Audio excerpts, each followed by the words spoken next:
আসসালামু আলাইকুম। আমরা এখন আলোচনা করব ৪৬তম বিসিএস প্রিলিমিনারি বাংলা অংশের প্রশ্নের সমাধান। বাংলা ভাষায় কোন স্বরধ্বনি উচ্চারণের জিহ্বা উচ্চ অবস্থানে থাকে? উত্তর হচ্ছে রস্বউ। বাংলা শব্দভাণ্ডারে অনার্য জাতির ব্যবহৃত শব্দ দেশি শব্দ। ধ্বনিবিজ্ঞান ও বাংলা ধ্বনিতত্ত্ব গ্রন্থের রচয়িতা কে? উত্তর মোহাম্মদ আব্দুল হাই। বাংলা বর্ণমালায় যৌগিক স্বরধ্বনি কয়টি? উত্তর ২টি।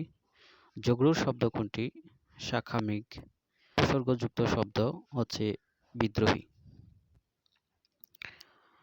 বিভক্তিযুক্ত শব্দ কোনটি? বিভক্তিযুক্ত শব্দ সরোবরে। কোনটি প্রত্যয়সাধিত শব্দ? উত্তর হচ্ছে ঐকিক। শিরোচ্ছেদ শব্দের সন্ধিবিচ্ছেদ কোনটি? শির বিসর্গর যোগচ্ছেদ। নীলকর কোন সমাসের দৃষ্টান্ত? উত্তর উপপদ তৎপুরুষ সমাস। প্যাডাগগ শব্দের পরিভাষা কোনটি? উত্তর শিক্ষানীতি। বঙ্কিম শব্দের বিপরীত শব্দ কোনটি? উত্তর হচ্ছে ঋজু। বাংলা একাডেমি প্রণীত বাংলা বানানের নিয়ম কত সালে প্রণীত হয়? উত্তর ১৯৯২ সালে।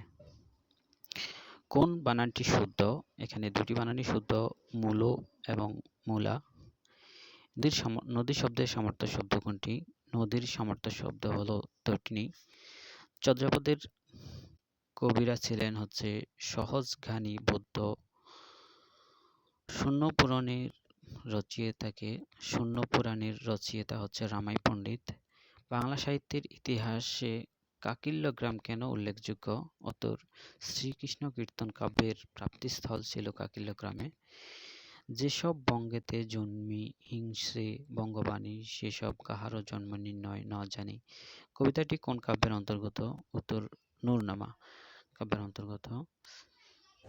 আলাওল কোন শতাব্দীর কবি? উত্তর সপ্তদশ শতাব্দীর কবি। সপ্তম শতাব্দীর কবি। কোন বাংলা গানকে ইউনেস্কো হেরিটেজ অব হিউম্যানিটি অভিধায় ভূষিত করেন? বাউল গানকে। চণ্ডীচরণ মুন্সী কে? ফোর্ট উইলিয়াম কলেজের পণ্ডিত ছিলেন চণ্ডীচরণ মুন্সী। রত্ন পরীক্ষা গ্রন্থের রচয়িতা কে? উত্তর ঈশ্বরচন্দ্র বিদ্যাসাগর। স্বর্ণকুমারী দেবীর পিতার নাম কি? উত্তর দেবেন্দ্রনাথ ঠাকুর। বিষ্ণুদেব ঘোষনবী বঙ্কিমচন্দ্র চট্টোপাধ্যায়ের কোন গ্রন্থের চরিত্র? কমলাকান্ত। দীনবন্ধু মিত্রের নীলদর্পণ নাটকের ইংরেজি অনুবাদ করেন কে? উত্তর মাইকেল মধুসূদন দত্ত। রঞ্জন চরিত্রটি রবীন্দ্রনাথ ঠাকুরের কোন নাটকের? উত্তর রক্তকরবী নাটকের। তৈল প্রবন্ধটি লিখেছেন কে? হরপ্রসাদ শাস্ত্রী। নাম রেখেছি কমল গন্ধার কাব্যের রচয়িতা কে? উত্তর বিষ্ণুদেব।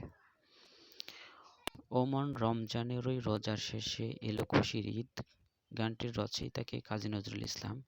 শামসুর রহমান রচিত উপন্যাস কোনটি? অদ্ভুত আধার এক শামসুর রহমান রচিত উপন্যাস। সেলিম আল দীনের নাটকে অনুসৃত শিল্পতত্ত্ব? উত্তর হচ্ছে দ্বৈতবাদ। পৃথক পালঙ্ক কাব্যগ্রন্থের কবি কে? উত্তর আবুল হাসান। কোন গল্পকারের গল্পে ম্যাজিক রিয়ালিজমের প্রতিফলন ঘটেছে? উত্তর শহীদুল জহির। ২১ মানে মাথা নত না করা এই অমর পংক্তিটির রচয়িতা কে? উত্তর আবুল ফজল।